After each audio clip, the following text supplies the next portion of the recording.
amb la força que dona la joventut.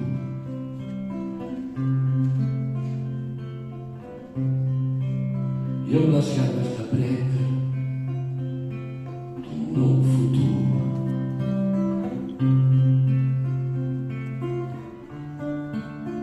Només una maleta però plena d'il·lusions i un llarg viatge en tren d'aquells de 1000 vagons.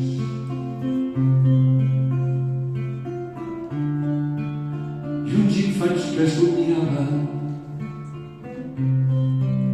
veure un nou horitzó.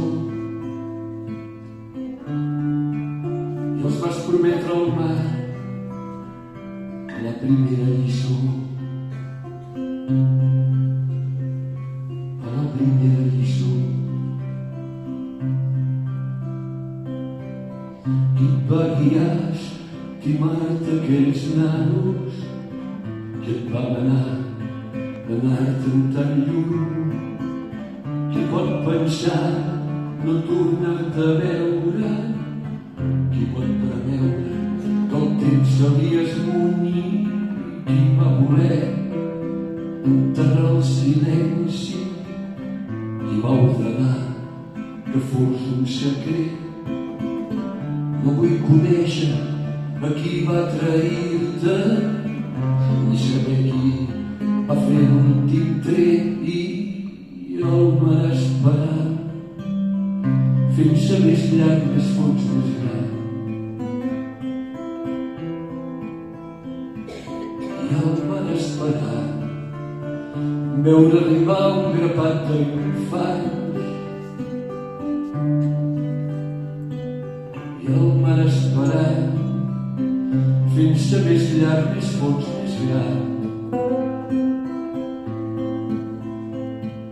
I el mar esperant, qui sempre espera sol acabar plorant.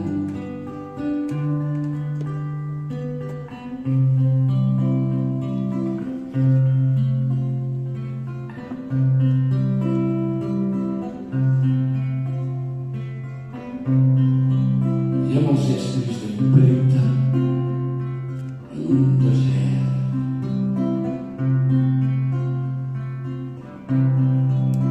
van escriure els seus cors en cel obert.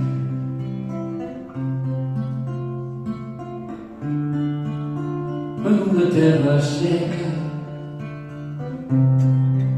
socarrimada pel sol i cremada pel fred, infectada per la por.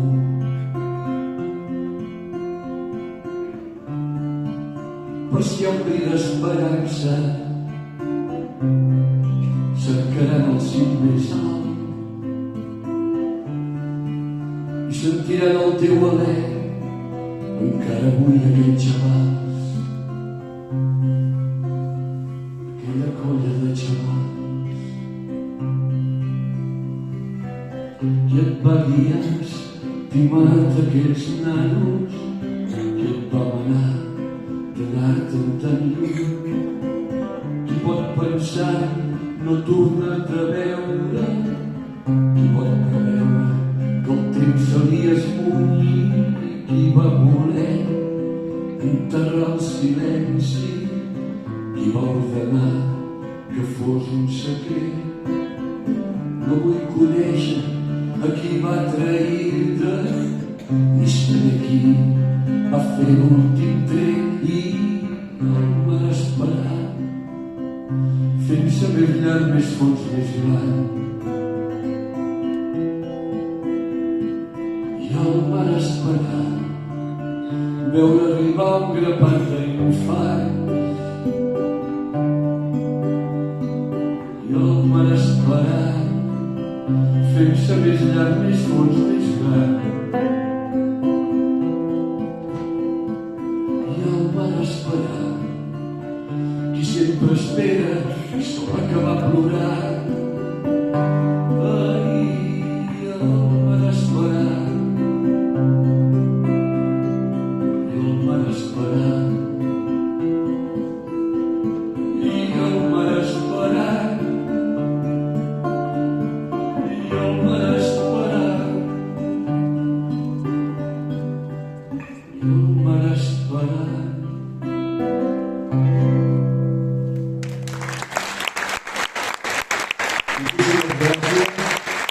Moltíssimes gràcies. I el títol de la pel·lícula és trista, real i bona. Gràcies i bona tarda. Moltes gràcies a tu. Una mica, com vas arribar tu al mestre o com va arribar el mestre a tu, més o menys?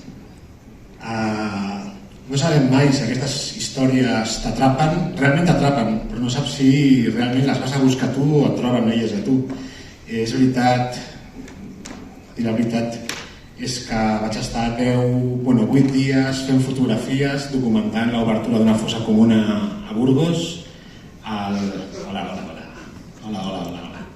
Molts amics aquí, en aquest auditori, en aquest teatre a tope, genial, que puguem tornar i parlem de memòria i que no tornem a oblidar aquestes memòries i aquestes històries.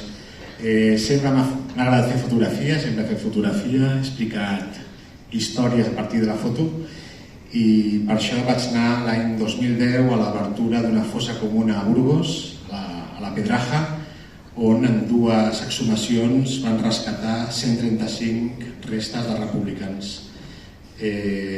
No sabia de l'existència de l'Antoni Benages, ni de la metodologia Frené, ni de la impremta a l'escola.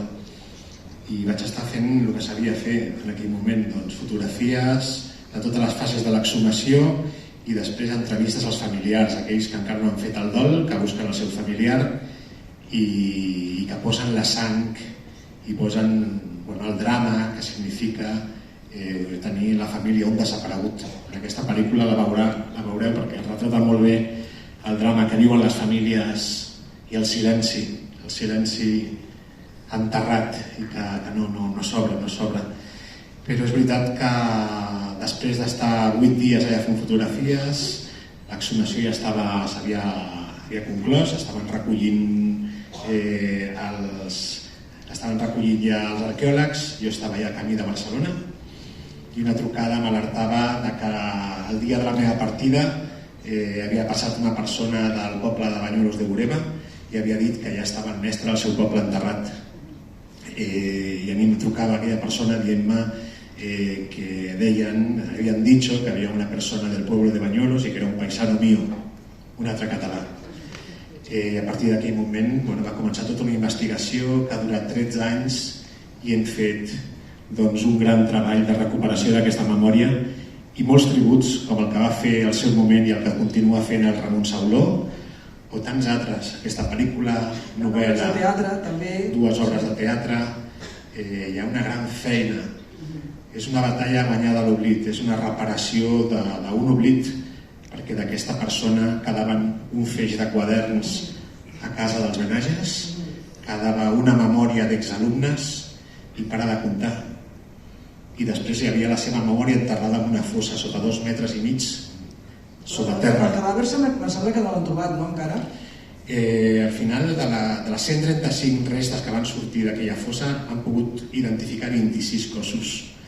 El mal estat d'aquelles restes, ja ho veureu a la pel·lícula, al film fan un retrat perfecte d'aquella fossa, tot i que van gravar a Cerdanyola. Aquesta fossa la van muntar aquí Can Plantada a la serra de Collserola, però al final no s'ha trobat les seves restes, però sí que hem exhumat la seva memòria i hem pogut explicar aquesta història. Amb aquesta història, d'aquí darrere, podrem parlar de mestres de la República, de la renovació pedagògica dels mestres, de la repressió contra els mestres i de lo que va ser el franquisme, el feixisme espanyol, que encara està perpetuat a les institucions.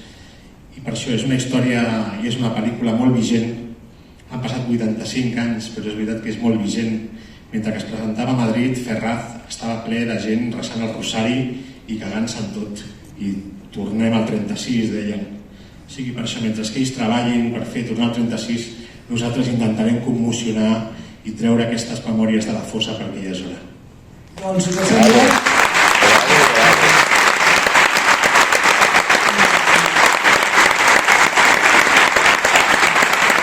Ja veureu que només amb aquestes coses que he dit ja ha plantejat una pila de temes, per tant segurament tindrem un col·loqui molt ric al final i com que el tenim amb ell, que no solament ha investigat la figura del mestre i ha fet tota l'exposició i el teatre i els llibres, sinó que a més ha estat al rodatge de la pel·lícula, Per tant, anem a veure la pel·lícula i després parlem amb ell al final. Gràcies per venir i fins després. Gràcies a vosaltres, Ripollet. Va emocionar, o sea, penso que és la gent que hem viscut tota la repressió i com estaven les escoles, em sentiré identificat absolutament com aquest home. I quan parlava de l'experiència Freinet, el text lliure i l'impremta, nosaltres no teníem impremta, però tenien una vietnamita d'aquella que com una pasta els nens ficaven el paper i li sortia el seu text i els enquadernaven. Per això penso que aquesta pel·lícula no se pot oblidar. I jo penso que no se pot oblidar perquè hem passat aquells moments de repressió. I per tant, aquest home era el prototipo dels mestres de la República. O sigui, no se parla mai d'aquells mestres de la República que inventaron una nova alternativa d'ensenyament i estan absolutament clausurats. Ningú parla. Per tant, és que, perdoneu, però és que m'he sentit plenament identificat amb aquest home. Per mi, penso que mereix veure l'obra de teatre, si està feta, i el llibre, que ho veniu ahir, no? Teniu llibres ahí fora. Gràcies per portar-lo, perquè ha estat impressionant.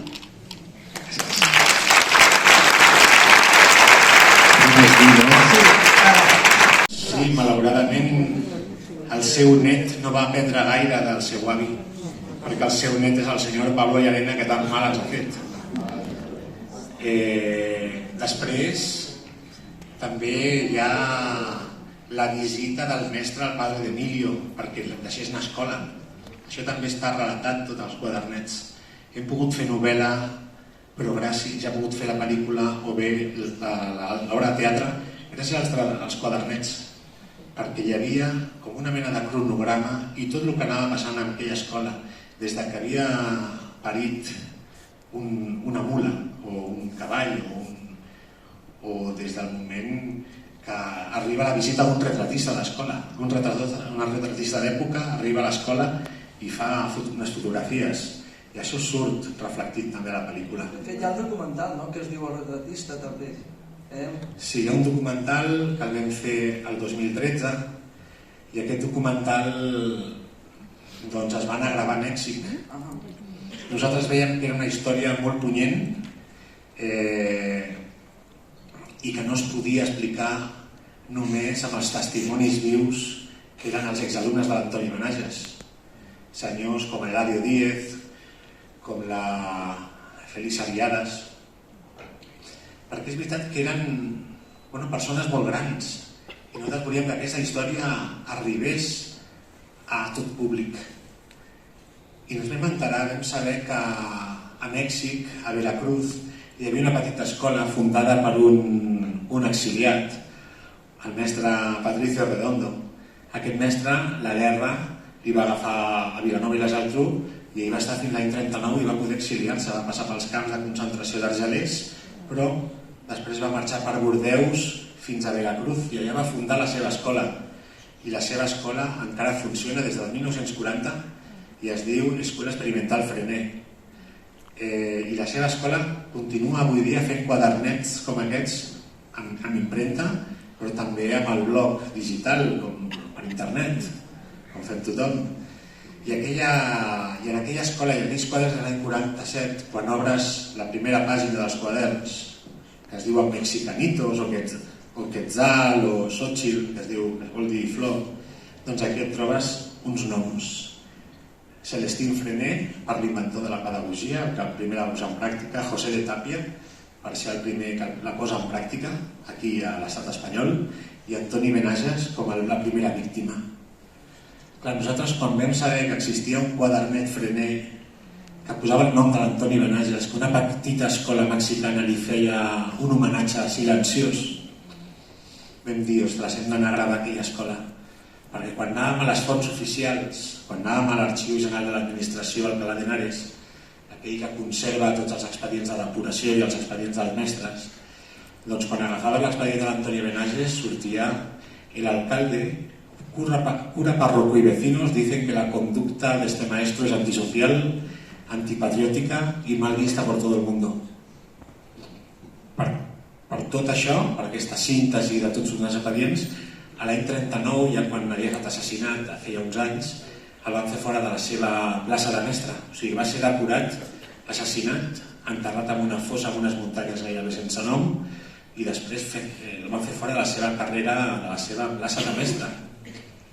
I vam dir que era molt injust, que les fonts oficials, i avui dia qualsevol investigador que vagi allà es troba amb aquestes fonts oficials, antipatriòtica, antisocial i mal vista per tot el món, quan no és pas veritat.